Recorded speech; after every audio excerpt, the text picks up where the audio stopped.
I know a great deal about death.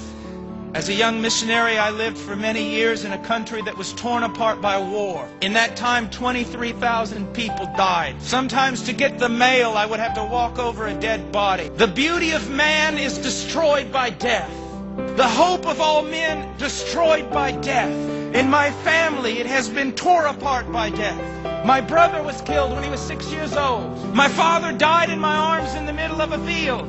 And a few years ago, I preached the funeral of my sister. I know much about death, but death is too strong of an enemy to overcome. No matter how much you wrestle him, no matter how much you fight against him, no matter how much you live in self-denial that he is not going to knock on your door, know this, that he is coming for you. And there is nothing you can do about it. As David said, there is but a few steps between me and death. Within just a few years, some of you will be dead. Within 25 years, many more of you will be dead. And with 100 years, not only all of us will be dead, but we will be forgotten. All our hopes will be crushed. Every memory of whatever we have done will be erased.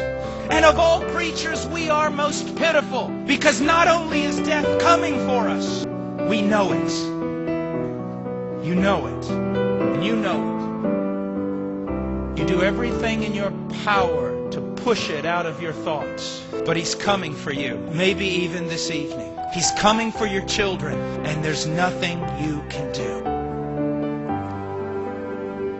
But there is one who has faced death head on. There is one, a mighty warrior, who went into death's stronghold and defeated him in his strongest place.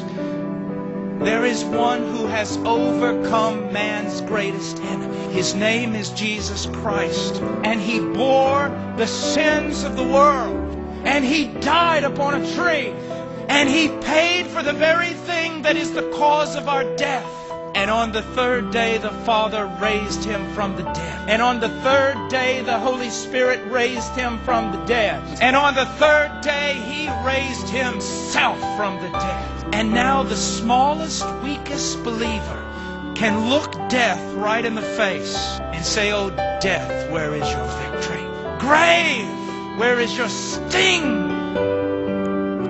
Sin, where is your power? You who have devoured nations, you will devour no more." You see, the gospel is good news, great news. God is crying out to you about it.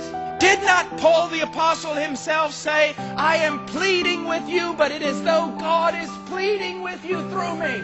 Why will you live a life that has no meaning? Why will you live a life that literally is going to fall apart? Why will you allow yourself to be swallowed up by death?